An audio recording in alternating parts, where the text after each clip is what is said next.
I'm Emma Jean, and I learned early in life that appearances can be deceiving. Growing up in a modest apartment above my parents' small grocery store, I watched them work tirelessly, saving every penny they could. What our neighbors didn't know was that my parents were silent investors in several successful tech startups, teaching me that true wealth doesn't need to announce itself. Remember, Emma, my father would say while counting the day's earnings, money talks, but wealth whispers. I took those words to heart, excelling in finance and economics while working part-time at our store. By 25, I had my MBA and had quietly built my own investment portfolio worth millions. But I kept my success private, preferring to be underestimated rather than invade. That's how I met Michael. It was a rainy Tuesday at the local coffee shop where I often worked on my laptop, managing my investments while appearing to be just another young professional. Michael rushed in, drenched and frantically checking his watch. "The register's card reader is down," the barista announced apologetically. Michael patted his pockets, realizing he'd left his wallet at home. I noticed his expensive but worn briefcase, a gift from someone special, perhaps, and his kind eyes. "I've got it," I said, stepping up to pay. "Oh no, I couldn't," he started to protest. "Consider it karma," I smiled. "Maybe you can return the favor someday." That favor came in the form of dinner the following week. Michael was charming, genuine, and refreshingly down to earth. He worked as a middle manager at Preston Financial, one of the city's largest investment firms. "It's not the most exciting job," he admitted over pasta, "but it's stable." I liked that he wasn't trying to impress me with false bravado. "Stability is underrated," I replied, thinking of my own carefully managed portfolio. What I didn't mention was that I already owned a significant number of shares in Preston Financial. I've been watching the company for months, noting its potential and its problems. The current management was old school, resistant to necessary technological updates that could streamline their operations. Our relationship blossomed naturally. Michael was kind, honest, and treated everyone with respect, from CEO to janitor. After a year of dating, he proposed with his grandmother's ring. "It's not much," he said nervously, "but it's been in the family for generations."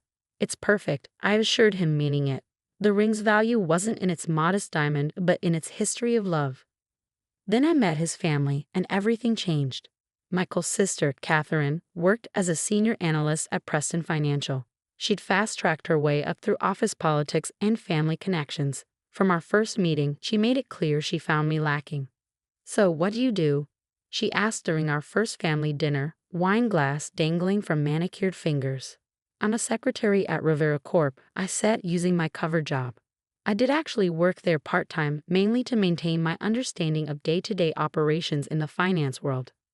"Oh," Catherine exchanged looks with their mother, Eleanor. "How quaint." Michael always did have a soft spot for charity cases.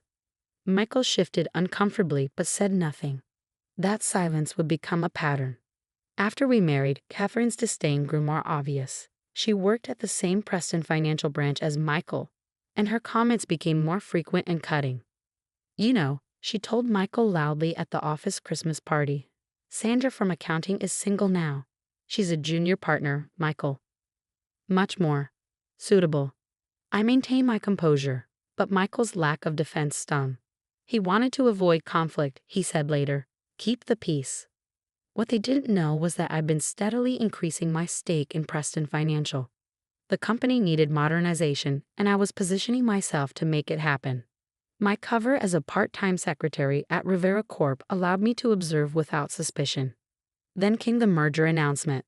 Preston Financial was joining forces with Rivera Corp, where I supposedly worked as a secretary.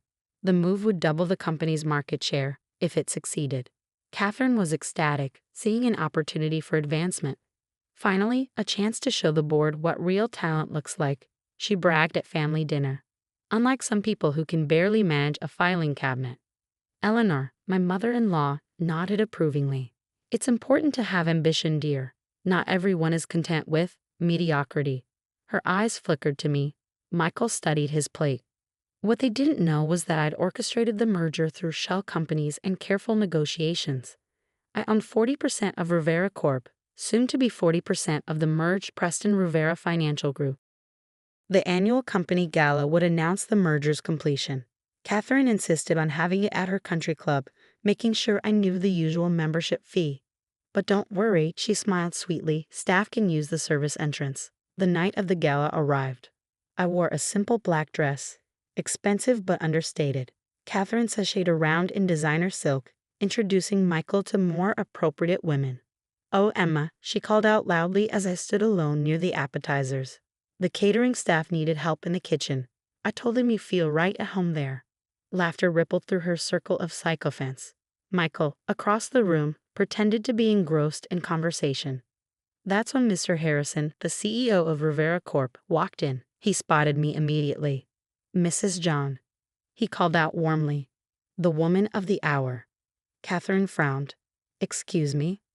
Mr. Harrison continued, "Everyone, I'd like to introduce our new Chief Financial Officer and major shareholder, Emma Zhang.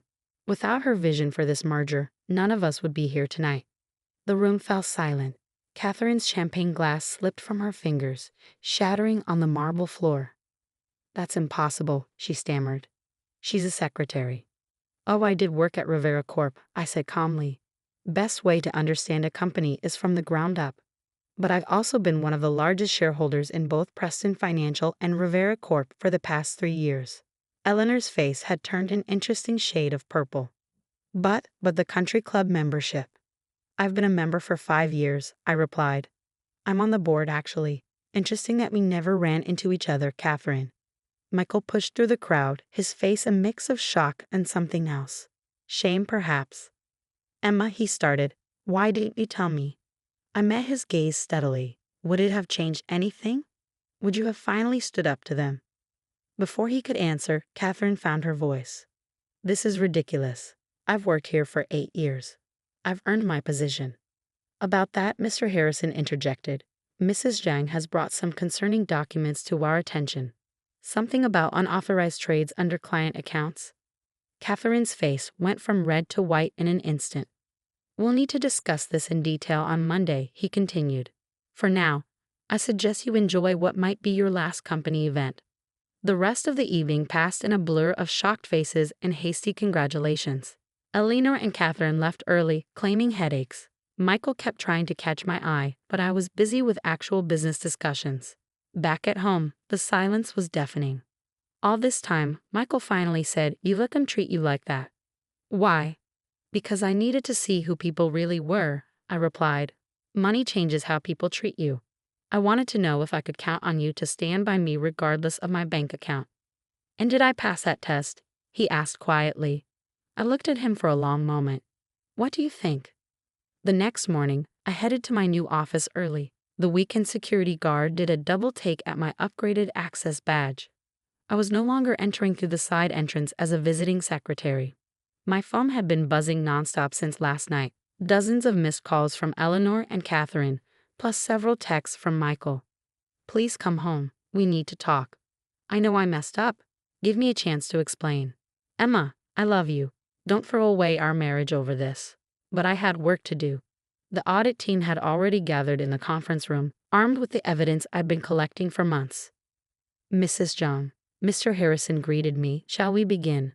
The evidence against Catherine was damning. She'd been running a sophisticated scheme, making unauthorized trades using client funds, skimming profits, and covering her tracks through manipulated records. The amounts were staggering, over $5 million diverted over 3 years. The clients never noticed because she was careful to target dormant accounts, the head auditor explained. Mostly elderly investors who didn't check their statements regularly. My stomach turned. Elderly investors. A quick check confirmed my suspicion. One of the affected accounts belonged to Michael's grandmother, the same one whose ring I wore. Catherine had stolen nearly $200,000 from her own grandmother's retirement fund. As we reviewed the documents, my assistant interrupted. "Mrs. John, your mother-in-law is in the lobby. She's causing quite a scene." I sighed, sent her up. Eleanor burst into the conference room, designer handbag swinging wildly. "How dare you? You manipulative. Scheming." "Mrs. Kennedy," Mr. Harrison cut in sharply. "This is a private meeting." "Private? Nothing's private anymore, thanks to this gold digger. Do you know what she's done to our family?" I met her gaze calmly. "Do you know what your daughter has done to your mother-in-law's retirement fund?" That stopped her cold. What? I slid the account statement across the table. Eleanor's face paled as she read the numbers. This must be a mistake, she whispered. No mistake, I replied. Catherine stole from her own grandmother and dozens of other retirees. Eleanor sank into a chair, her righteous anger deflating. But she said she was doing so well at work. She was, at fraud. I stood up. The police will be here within the hour. I suggest you get Catherine a good lawyer. As if on cue, Catherine burst into the room, Michael trailing behind her. You can't do this, she shrieked.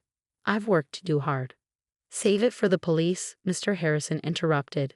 They're very interested in your creative accounting. Michael stepped forward. Emma, please. There must be another way. She's my sister. I looked at my husband, really looked at him. And I'm your wife. Or did you forget that every time she humiliated me? I didn't know about any of this, he gestured helplessly at the documents. You didn't want to know, I corrected. Just like you didn't want to see how they treated me. It was easier to stay quiet, wasn't it? Catherine's face had taken on a calculating look. I have dirt on other people too. If I go down. Save your threats. I cut her off. Every trade, every transfer, every doctored document has been traced. Your dirt won't save you from prison. Eleanor began to cry. Think of our family name. Like you thought of your mother's retirement? I asked quietly. She trusted you with her account, Catherine. They all did. The police arrived minutes later. As they led Catherine away in handcuffs, she turned to Michael one last time. Are you really going to let her destroy our family? Michael stood frozen, torn between family loyalty and moral obligation. In that moment, I made my decision. Send the divorce papers to my lawyer, I told him. I'll have my things out by tonight. Emma, wait. He caught my arm. I know I failed you. But please, give me a chance to make it right. I gently removed his hand. You had 3 years of chances. Every time they belittled me, every time they treated me like dirt. Those were chances to stand up for your wife. You chose your side long ago. The aftermath was swift and merciless. Catherine pleaded guilty to multiple counts of fraud and theft. She was sentenced to 8 years in prison and ordered to repay millions in restitution. Eleanor and Michael's father had to sell their country club membership and downsize their home to help cover Catherine's legal fees. I threw myself into transforming Preston Rivera Financial. We implemented stricter oversight measures, modernized our technology, and established a restitution fund for Catherine's victims. Michael's grandmother was the first to receive full compensation. Months passed. I granted Michael an amicable divorce, even letting him keep the apartment. Some called me too generous, but I remembered the kind man who'd forgotten his wallet that rainy day. He wasn't a bad person, just a weak one. One evening, as I worked late in my office, my assistant announced an unexpected visitor, Michael's grandmother. She walked in slowly, leaning on her cane, my former engagement ring glinting on her thin finger. Michael had returned it to her after our divorce. I owe you a visit, she said, settling into a chair, to thank you for protecting my retirement and to apologize. You have nothing to apologize for, I assured her. Oh, but I do. She reached into her purse and pulled out a small box. Inside was the engagement ring. I want you to keep this. I couldn't possibly. You protected not just my savings, but my dignity. That's worth more than any ring. She smiled sadly. Besides, you were always more of a granddaughter to me than Catherine. After she left, I stood at my office window, watching the city lights flicker on. The ring sat on my desk, a reminder that true worth isn't in what we own, but in what we stand for. Eleanor still tries to contact me occasionally, usually when she needs money. Catherine writes from prison, alternating between threats and pleas for help with her appeal. I forward all communication to my lawyers. Michael sent me one final email. I finally understand what real strength looks like. It's not in keeping the peace, but in standing up for what's right. I'm sorry I learned that lesson too late. Take care of yourself, Emma. I did keep the ring, not as a reminder of what I'd lost, but of what I'd gained: self-respect, clarity, and the knowledge that sometimes the greatest wealth lies in being true to yourself. Last week, I approved a new financial literacy program for seniors, free workshops to help them protect their investments. We named it after Michael's grandmother. It felt right, turning past pain into future protection. The morning sun streams through my office window as I review the latest merger proposals. My father's words echo in my mind. Money talks, but wealth whispers. He was right, but he forgot one thing. Integrity roars. And that's a sound that even the highest walls of privilege can't silence.